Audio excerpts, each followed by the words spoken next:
my question for you, Hench, as a Celtics fan, if Jason Tatum doesn't hurt his Achilles and they do still lose that game, as you, I think, rightly say they were about to lose anyway, if they lose that game and then the series, to the South, because now the discussion is, well, Tatum's on the shelf for basically 12 months, so we kind of have to move on and have to play for now. That's what Brad Stevens says.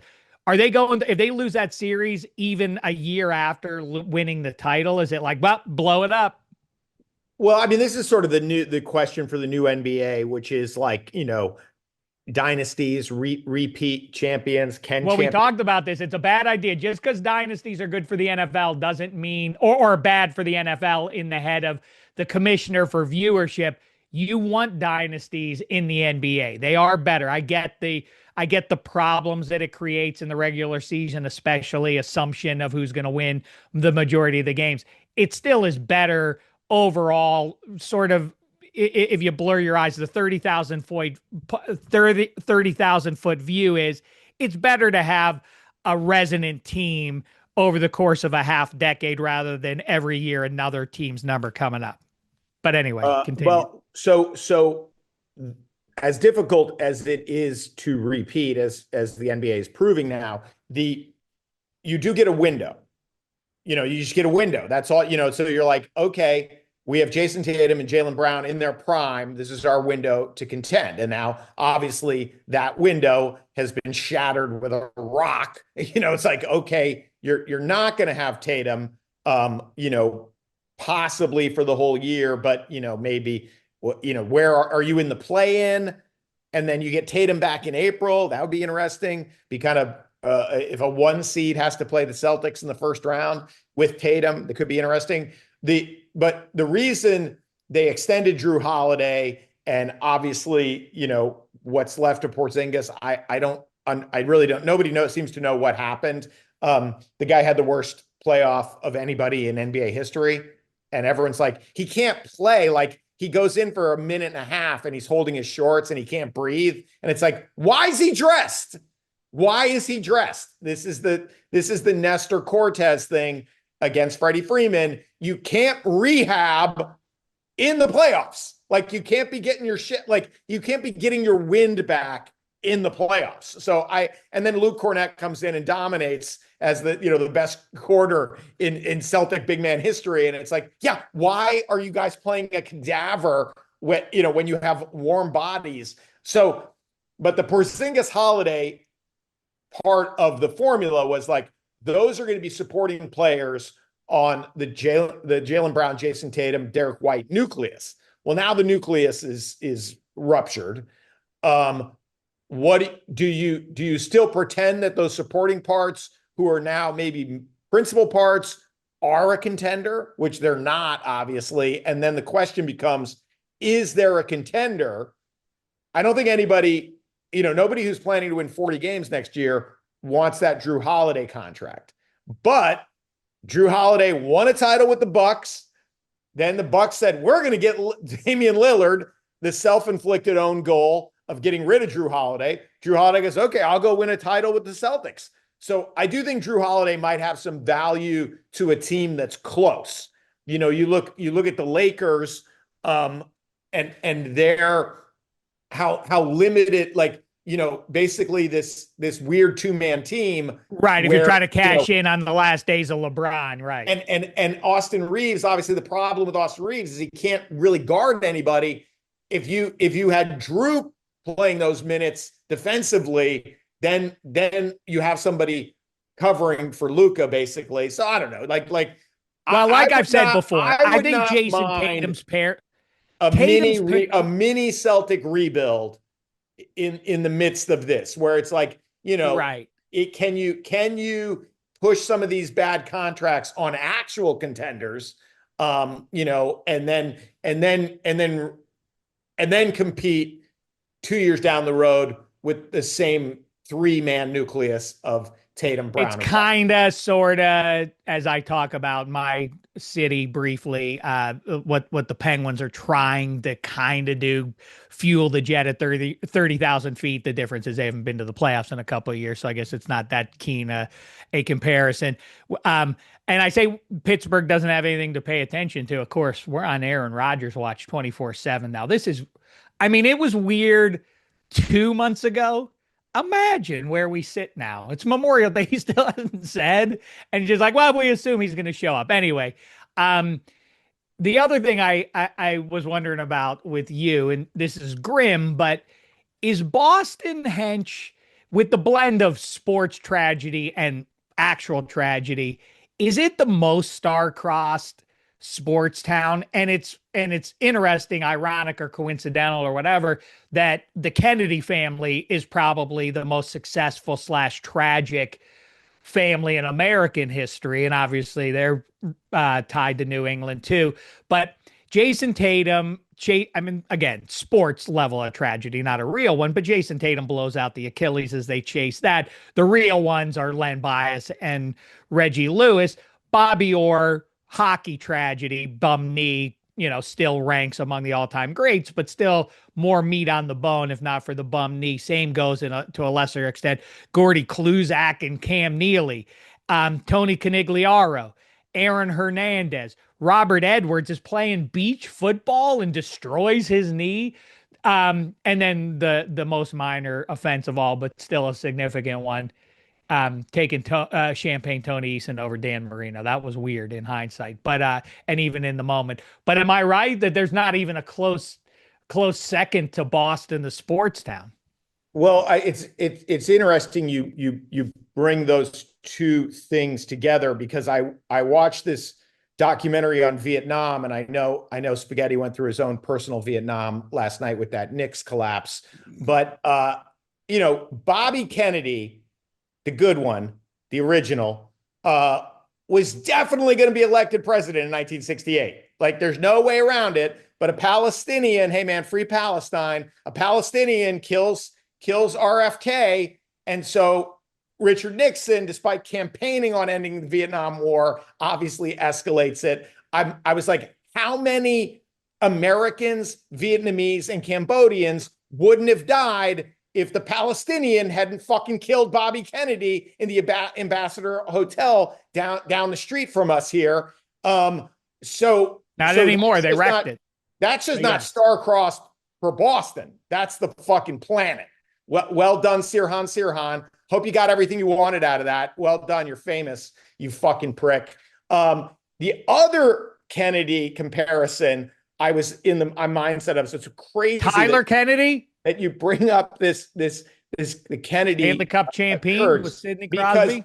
Because, when Lee Harvey Oswald, and imagine if Lee Harvey Oswald did that now, the online conspiracies. Oh my God. But so, Kennedy's head goes forward and then back, right? And it's this weird physics thing. It's a rangy podcast. Yeah. It's like this weird physics thing where you go, oh yeah. When the bullet is driving through his cranium, it creates like a backdraft that, so his head will go forward in the open car, who thought this was a good idea. And then it'll kind of jerk backwards. And what made me think of Kennedy's head snapping backwards, I was like, oh, where have I seen this before? Right. It's Kennedy and the thing snapping his head backwards when a bullet goes through his head. Because that's what fucking Jalen Brunson does every time he makes contact in the lane with another human being. It's like, hey, Jalen, why's your head snapping back? What is this move? And why the fuck are the refs falling for it every time? You drive, a guy is backpedaling. He's got his chest. He's like not touching him. He's fucking trying to just exist as a human being like we used to with fucking crazy Ray Oldhofer driving into our chest. Like, I'm just giving ground. I haven't slapped him. I haven't done anything. Then he goes up with his shot and his scream. And then he fucking does the JFK. His head snaps back. Like, you're like, why's your head snapping back? It has nothing to do with the contact. Your fucking shoulder is in the chest of the guy you're driving on. My head, your fucking head. And they go, I got to call foul. I got to call foul. Jalen Brunson snapped his head back. I got to call foul. And Brunson, he figured it out, right? Because he's like, you watch Jimmy Butler. Butler's signature move is the snow angel with both arms and both legs and the scream. And like, basically in today's NBA, it's like when you come into your first training camp, you got to go, hey man, what's your move to fool the refs? Oh, I don't know. I don't really have one. Whoa. You don't have a move? Like, do you scream? Like, you got to have a Luka move. You got to have a Jimmy Butler move. You got to have a Jalen Brunson move, which is like your move has to be to fool the refs. Well, why would I want to fool the refs? Because it's the only way to win an NBA playoff game. These guys, they're so overwhelmed by their job. Well, just like you say, you can't get into game shape during the playoffs. I also don't think you develop that signature I just got fouled move in the midst of a game. They must practice that in training camp or otherwise. If NFL players practice their choreograph their dances during the week for the end zone, then Draymond Green must be out there like, is that believable? Is that when my arm goes like that? Would you buy that my elbow hits you? Uta Hagen and Stella Adler and Sanford Meisner are going to be running training camp. Like, I wasn't buying that shriek. And James Harden's signature move was the chalk outline. I've been assassinated by the defender on the three, and it worked so much that they had to change the rule. Like, okay, we got to start calling offensive fouls on the kick out. By the way, refs missed a foul on Halliburton kicking Brunson. Like, it's not they're just terrible. People are like, the refs want this or that. It's like, they're just bad. They can't do it. And the refs would very much like to not determine the game, but they say that this was an old West thing, like from the movies. They say you can't hold your hand on the outside of a glass jar with a snake in it. If the snake lunges at your hand, even though it's just going to hit the glass, that you will pull your hand away. I feel like that's the refs with Brunson. It's like, no, you don't have to call a foul. Oh, I did it again. I called a foul. I did it because his head snapped back. He must have been fouled. It's the opposite of Shaq. Shaq got the benefit of because he was too big. Wow, come on, he could play through that. It's the exact. Well, Jalen Brunson, he's a little fella out there. Come on, we gotta give him a call or 7 over the course of 48. No, and it's interesting because Caruso was allowed to just take a 2x4 to Jokic. To your point, because you can't really flop with your back to the basket in the high post. Like, you can't, like, I mean, I get, it's like, it's funny you say that because that's exactly what Caruso does at the slightest of contact. He gets it both ways. He'll bang away because he's undersized with the guy who he's checking, but he will flop back. Call. It's the opposite of exactly what we're talking about. And the best at this was Iverson. Iverson would get even with his man and then just kind of throw his arms up and fall out of bounds and be like, what are you going to do? You're going to just say the ball's off me and give the ball to the other team? Or are you going to call a foul? Like, and like, they're like, God, I guess you got fouled. That was so ridiculous. How could you have just fallen out of bounds if you weren't fouled? So it's a pity that we're reduced to this. And I mean, I feel bad for the players because remember, Vlade Divac's the ultimate flopper. And that was probably the height of when they were like, we need to put measures in place to punish flopping. And it felt like there was a real groundswell of support, technical fouls. You can't, kind of like that soccer has done with the yellow cards for embellishment. Hockey's done it. You see the embellishment calls. And then they backed off and it's worse than ever. Like and in fact, so Brunson gets the calls, but on every drive, the guy who doesn't finish complains on every drive. Like if you just it's a little Sirhan kind of thing to go back to that Keen analogy in that if you just in the moment shame them, what ensues would never happen. If it was just like, yeah, I mean, you just clumsily let the ball go out of bounds and then threw your arms out to try to put the stink on the other guy. Like balls going the other way, fella. Like once that replay gets around a little bit, you stop doing it, right? Well, I mean, I think the what would be nice is if during the first commercial break after the Right. flop, they could just go, oh my God, you didn't get fouled at all, and you're trying to trick us. That's that now we're calling a technical foul on the perpetrator to just try to get it out of the game. Last night, as the Mets beat the Red Sox, the Yankees walked it off, and the Knicks were up 17 in the fourth quarter. I was texting the Boston sports thread, what a miserable night it is for Boston. Losing to the Mets, DeGrom pitched great for the Rangers. Yankees walk it off against a closer that I can't believe is in the major leagues. And then the Knicks are blowing out the Pacers. What a miserable night. Obviously, what happens is the Martians walk-off is obliterated by the Knicks walking off the court too soon with 3 minutes left. So a couple questions for Spaghetti. Like the emotions of that night, Soto, and then cap it by telling us, do you think the Knicks are going to win the series?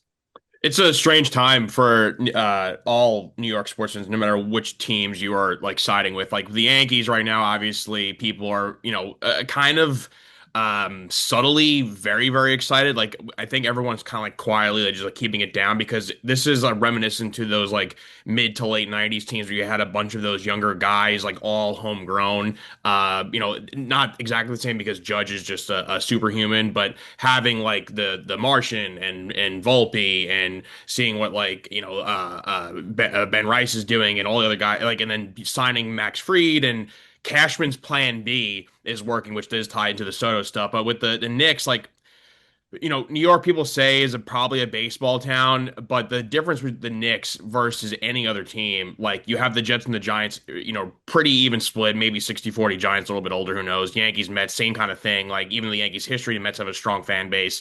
Hockey, the Islanders run in the 70s, and plus the Devils' more recent run. I'm not going to say it's equal to the Rangers, but there is a large percentage of folks who do not root for the Rangers in the area.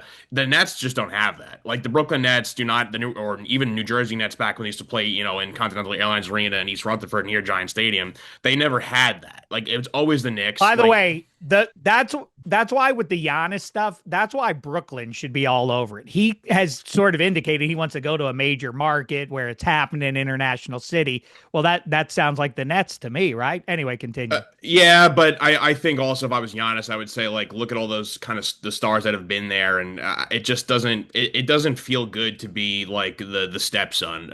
Basically, you're like you really are like the redheaded stepchild in the town, and you're playing in the heart of Manhattan. And you're seeing all these A-list celebs in there, Timothy Chalamet's and next to Ben Stiller, and all these other people are there, and the vibe of the Garden is just unbelievable. I truly think maybe I'm wrong. People tell me I'm wrong, but people nationally, like sports fans, like to hate New York teams, and I understand why. The Knicks, to me, though, weirdly feel like a team that's like not super hateable. If you don't like Brunson for being a foul merchant or whatever, if you have a previous problem with, Karl Anthony Towns from his, Timberwolves days, whatever. But I just don't think they have a hateable kind of vibe to them, and you're winning this game by so many points. Like I think if you're up 14 with 2 minutes left, the stat was like the team there was like 0 and like 800 something or 900 something. You don't lose games off that, and the Knicks found a way to do it. And Hench, you did bring up before, like you're pinpointing the missed goaltending, or there should have been a foul here or a foul there, like stuff the refs missed and blew, and there was the overturn call on the baseline. Like when you're up that much, to me, the Knicks blew it. This was not a Pacers win. The Pacers did what they had to do, which was jack up threes, and they happened to hit like 6 in a row. All these guys who were kind of no names generally, unless you're a hardcore NBA fan, whereas like the Knicks starting five, like the least, the least popular player, like the least talented player, maybe it's Hart or OG, but like like, Bridges and Cat and Brunson, obviously those are big name players. And to have a lead like that, where even me who was watching it, I'm like, all right, well, they're up a lot. I'm going to switch this game to my phone. I'm going to watch some Star Wars or finish that series. And then they blow it in the fashion they did. I know you guys are saying it's not going to matter in game two. To answer your last question, Hench, I do think the winner of game two is going to win the series. I think if the Knicks come back congratulations then. uh, Congratulations on the Knicks winning the series. But I would say this, we're learning something here. It's your fucking fault, obviously. It is. Lost. Yeah, Wow. I know. Wow. I truly feel that way. Andor. Welcome to married life, by the way. Holy It ain't shit, gonna you're work getting out a for fucking Andor fresh either. case. Spoiler alert, No, I know. Spaghetti. I know. I should By have the watched way, it. the my galaxy old lady, for what my that's old lady worth. says, hey, the Patriots are up 45 with a minute left. Can we watch my show? Hey, fuck off, squaw.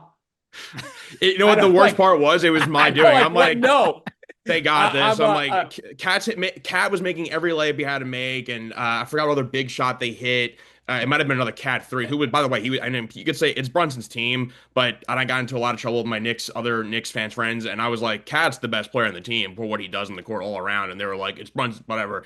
He was unbelievable. I'm like, this game is over. They're up 14, 15 points. I'm like, I'll switch to the phone. Let's just let them. They'll bleed the clock out. Why they didn't bleed the clock out? Like in football, like we got to talk about before, you deflate the ball. You dribble up the court, you have 24 seconds to start making moves with 5, 6 seconds left in the shot clock. And then they were not doing that. And I know you don't want to play like prevent offense, but everyone, you're getting a foul called nonstop in this game.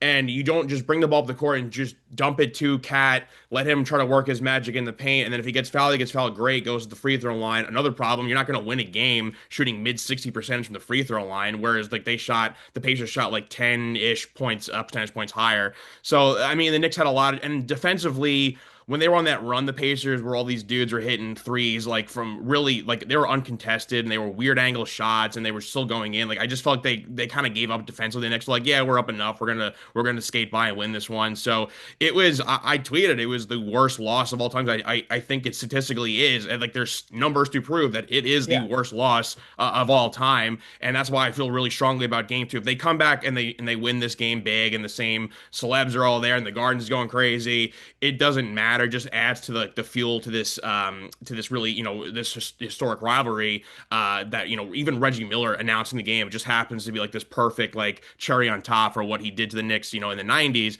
So if they win this game, you'll feel better about it. I do think they are the more talented roster, but Indy, they played their balls off, and if they win game two, obviously up 2-0 in a series, and you're going back home, you're gonna win that series, and the Knicks even it. Sure. And I think they're like, all right, we got over the hump. That was a really, really bad, I would say, even more than the final 250. It was like once it was like the 5-6 minute mark and the lead shrunk from almost 20 down to like 11, 8-ish. You kind of felt like, oh, something's gonna happen. So I think game two really is paramount in the series, and I don't feel as strongly about it. Like I know Brunson had a phenomenal game, 40 plus points, and Cat was great. But if you're gonna let these guys who would be like rotational guys in your team beat you like that, you're not gonna play good defensive basketball, which is very un-Thibodeau.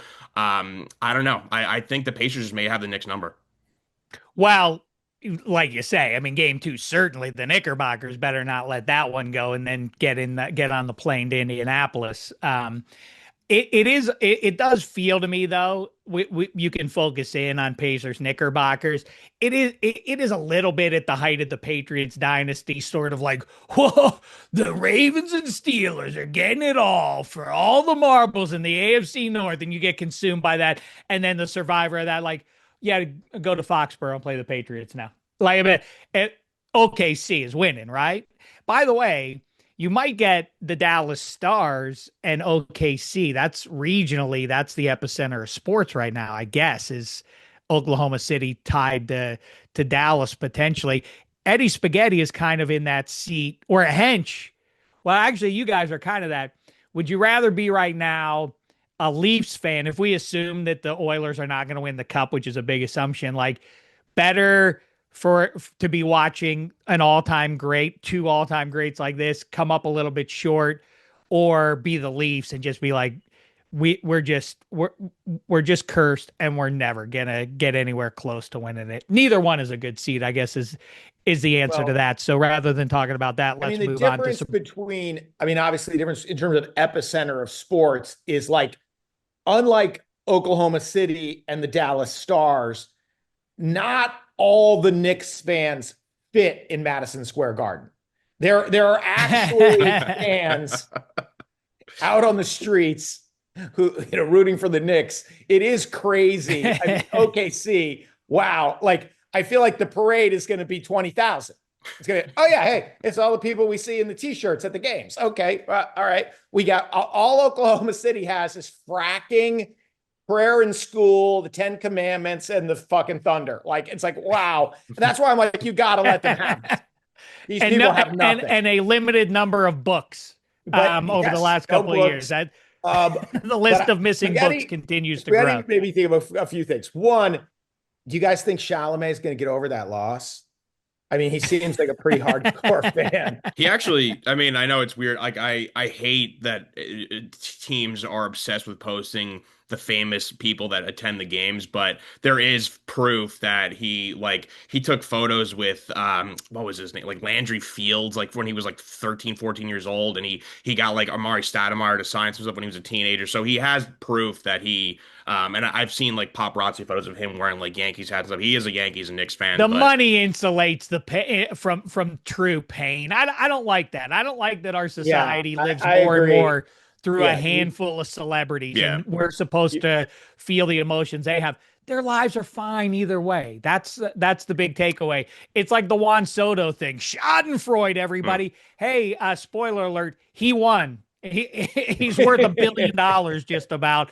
It's only degrees of it. Maybe he feels some shame and he's frustrated and everything. He's also got $700 million, everybody. So the second thing that Spaghetti mentioned that I was thinking about. So, I don't know why Reggie Miller, Richard Jefferson, and Grant Hill are the three analysts that are going to fucking make us smarter about basketball. Like, it's shocking to me. It's like, okay, whatever we do, let's not have an analyst that knows more about basketball than the average fan or the less than average fan. So Reggie Miller is, he just talks and talks and talks and talks. He's always wrong. He's wrong. But of course, you know that the real gap is, I don't know what they're trying to say or who's guiding them. Like, take it more this way, Reggie Miller. Like, you understand basketball on a level that 99% of the human population never could from your experience. Somehow he's incapable of translating that knowledge into the microphone. And he instead just says a bunch of vanilla pap than anybody could say. It's very weird how often that happens. It's worse than vanilla pap, which there's a lot of. But with 20 seconds left, okay, it's 20 seconds left in the game. They're coming out of a timeout.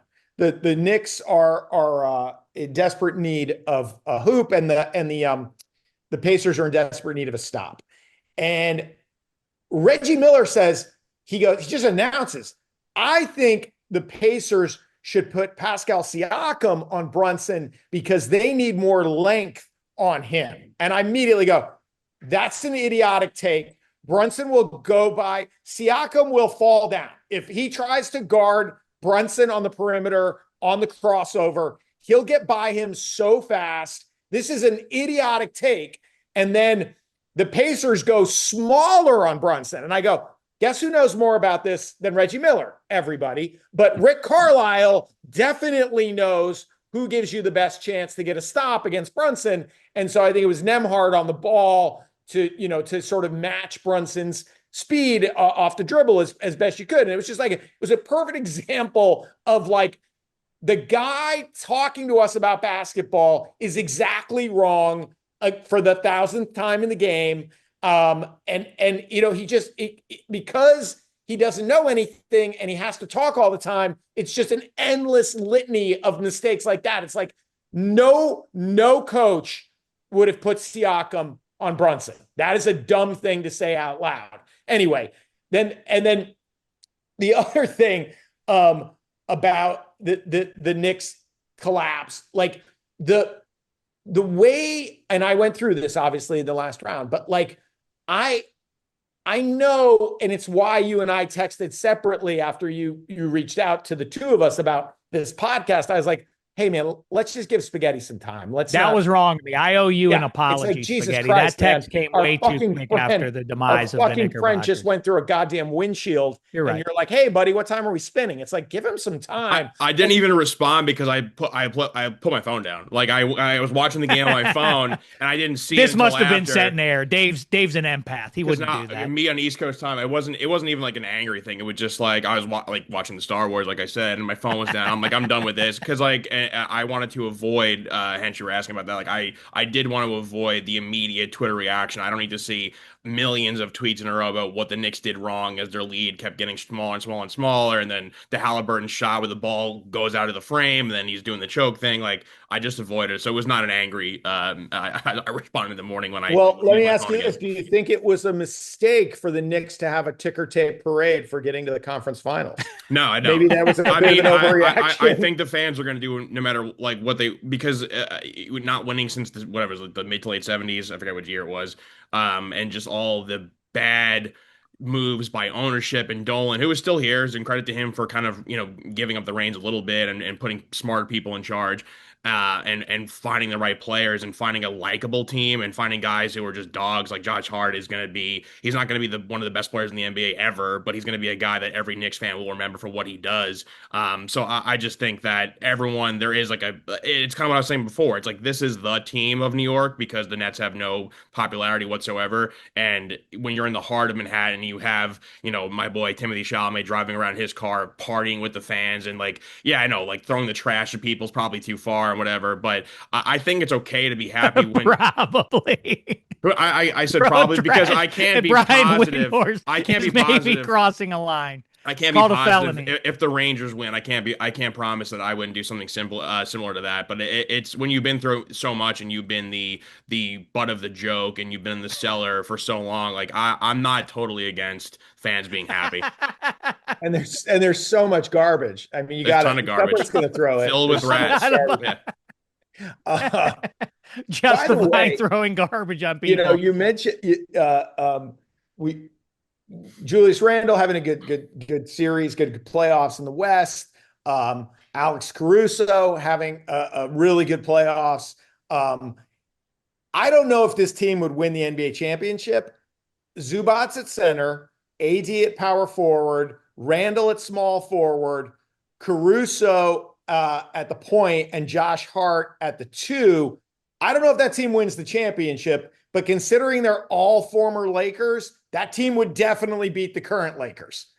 And you'd have KCP and Brook Lopez and Lonzo Ball coming off the bench. Like, the Lakers have really spread around.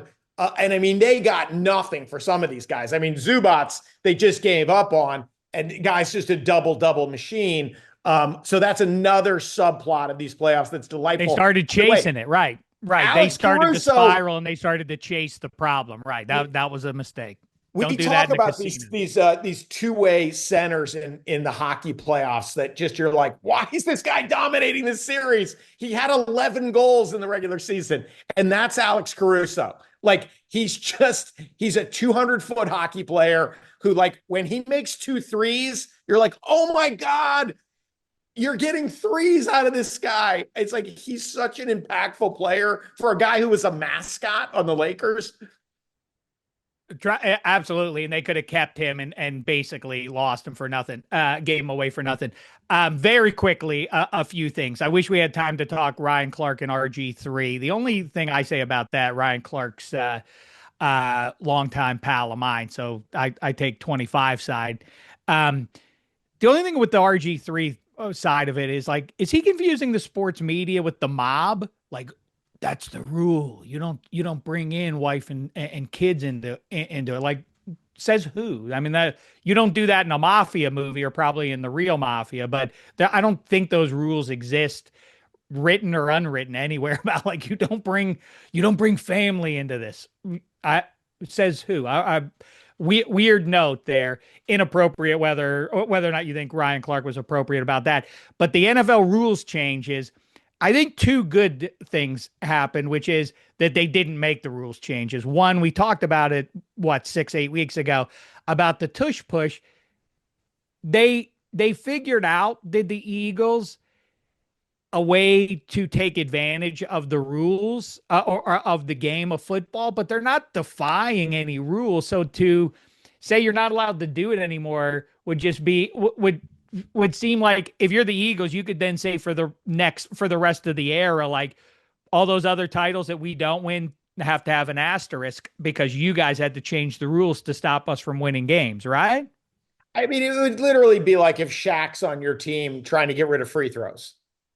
I'm like, well, like, hey, we don't want to have a disadvantage. We can't stop the tush push, so we want to outlaw it. It was kind of embarrassing, for the teams that were surrendering. Like, we can't stop it, so we'll try to stop it this way, legislate from the bench. But the fact is, it's getting a little less successment, right? Like, teams are no longer like, oh shit, tush push. They're like, okay. The Bills' failure to get it I think that's the signature failure of the tush push era, right? I mean, yeah. And it's funny because noteworthy that it wasn't Jalen Hurts and the Eagles doing it, but they'd been pretty good at doing it. I was The just Bills, gonna say they came up short in a big spot. Bills are the second best team percentage-wise at the tush push, Right. Far behind the Eagles. But it's funny that they are notorious for missing it, but they are the second best at doing it. It wasn't a rules change, but the way the NFL is going to adjudicate it is the linesman just going to make a terrible spot and fuck the Bills. That's the point. Is the Bills will be fucked no matter what the rule. Back to the point I made 6, 8 weeks ago about it was, if it was something that was fundamentally like, defenses are incapable of stopping an offense doing this. They figured out a wrinkle that allows for you to sort of abuse the game endlessly.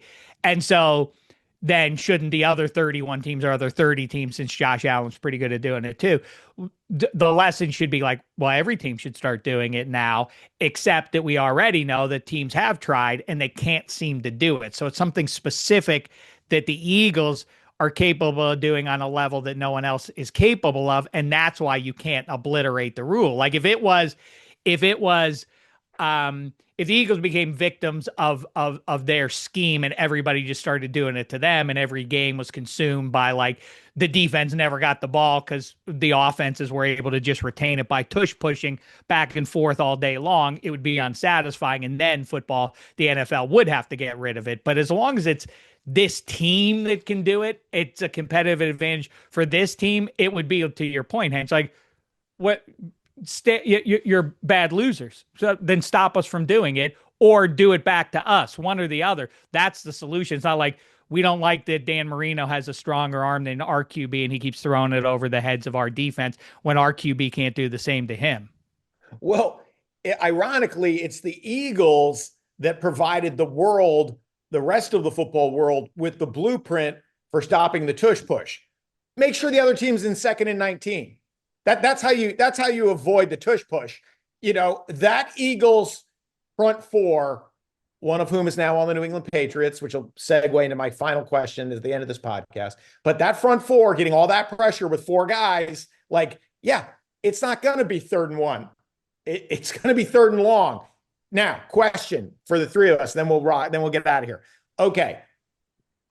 Spaghetti and I are really happy with our team's off seasons. I mean, I am out of my mind with what the Patriots were able to do.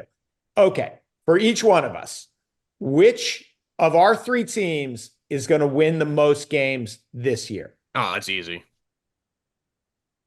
I'm holding. I mean, if you want to say, I think apparently Aaron Rodgers went on his friend Joe Rogan again and said he knows what he's doing. He's gonna wait until the summer. He's gonna be the Steelers quarterback, and the Steelers are gonna win the most games out of the 3 teams. The Giants they made fantastic moves this offseason. I mean, not that you guys are studying their schedule.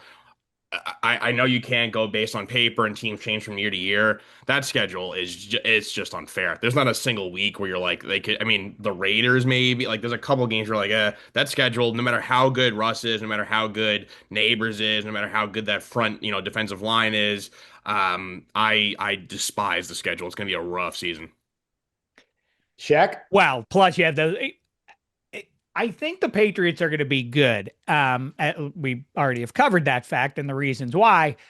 And as a related note, we went through the odds of the AFC teams to get to the Super Bowl, and I think a good related bet is for the Ravens to have the best record in the AFC. And I'm getting to my answer here because the Bills, the Patriots are going to be good. And if I'm right about that, if we're right about that, then those are two extra games that are not walkovers for them like they have been the last couple of years.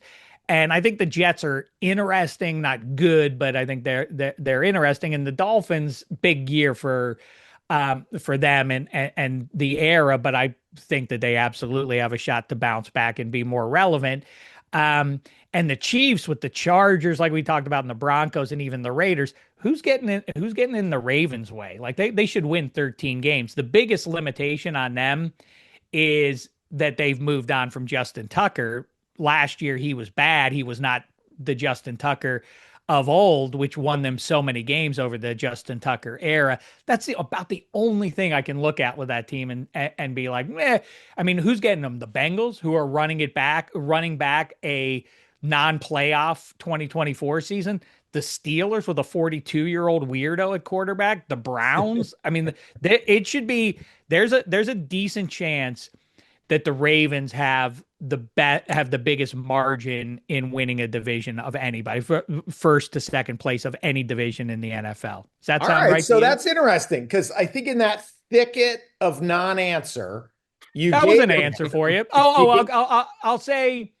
I guess you know what, all that hemming and hawing, I'll still say the Steelers because they inevitably. Wait a second. You just said that the Bills, the reason the Bills aren't going to have the best overall record is because the second place team in their division. Okay. If the Ravens go 13, but the Ravens will the have Steelers the go record 9-8. Because that's there's a nobody in their margin. division. I mean, you actually had the right answer. You had the right answer before you choked, before I made you clarify it. The Ravens are going to have the best record in the AFC because their division sucks. The Bills are not going to have the best record because there is a team coming in their rearview mirror closer than it appears. New England Patriots are their schedule, Cupcake City, and they've improved so much. They are making the leap. Patriots double digits wins, book it. I'm assuming Rodgers is the Steelers quarterback. I'm not going like, whoa. Well, all bets are off if the weirdo is the quarterback. Yeah, he's going to be the quarterback. I really genuinely do not understand the Metcalf Pickens trade. Like, it's just to me, it's like, oh, yeah, both those guys is a real problem. Now going back to Metcalf, now you have Metcalf in the Pickens role of last year where you're like, who's the other guy? Like, what happens when they bracket Metcalf? It's so loco that it makes me crazy. Let me ask you this, though, before you run. The other rules change that they didn't make, which is good. I know a lot of people think otherwise about this, that they were going to do it by record and seed the playoffs based on raw record versus division champs. I mean, I can't stand this. I know I'm an old man, but this is one of those things that you cannot blow up. Even if you're 7-10 and that's enough to win your division, so be it. It earns you a home game. Everything runs through those stages of a football season. In when you show up on day one, when Sean McDermott's addressing the team on Hard Knocks this year, like the first sentiment will be like, we got to win the division. And that's the target. And then beyond that are the other goals. If they would have done that, it would have made me crazy. I'm so glad they didn't. How say you? Well, the first order of business, like, a doctor, like, do no harm. Like, hey guys, you feel like the NFL needs a lot of improvement? You unhappy with the way these things are shaking out? Like, it's so crazy to go like, how can we fix this failing thing? Like, it's so obliterated the rest of the sports landscape. I mean, forget it. The big four is the big one. It's football. So no need to be tweaking things. I'm happy they didn't make a change. I mean, it's like that's all of sports history. And then sometimes you're the San Francisco Giants, you win 103 games and miss the playoffs. Like that's that's sports, So I'm also glad they didn't do that. I'm happier that they didn't outlaw the tush push, which just seemed like a surrender in what's supposed to be a sport of guys. We give we give up. That's our vote. We vote. We can't stop it.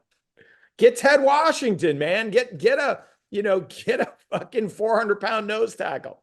I know they say, I know that's it. We'll wrap it up on that, but that's right. Like we still haven't seen, they say, maybe I've just missed these particular tush pushes, but they say that just flopping a guy over the ball upon it getting snapped would just allow Jalen Hurts to sort of skim over it like it's like he's out in the ocean or something like that. I don't think that's true. The Steelers just drafted out of Iowa Wyatt Black. He's a humongous 300, I don't know how much, 350-pound cat. Like, okay, when the ball gets snapped, just lay down. Like, then he can't go low on you, and then that provides the height for the linebacker behind to bang heads into Jalen Hurts, right? What am I missing about that? I think that's the answer to it. What did Casey Hampton weigh? What was his? I mean, there've been guys who don't get pushed backwards. Like, I know that's part of football. Is like, you hold your ground, and I think you dig in, you get three hogs on the defensive side of the ball to bracket the center. This does not feel like an insurmountable hurdle. Instead, I mean, it really is. I know I sound like a hardo, but instead of all the crying, the time that it's taking for you to cry about like we need to change this rule, you should be practicing it on with your players. Like that's the answer. Learn how to do it. It seems pretty basic stuff. My eye can't solve what it is. I thought it might be Jason Kelce, but he was in street clothes when Cam Jurgens was running it with Jalen Hurts. Anyway, good times. I could go on another couple hours with you. We didn't even get to talk about Norm on Cheers and his standing. Or Soto, who 100% wanted to be a Yankee. That's a tease for next week.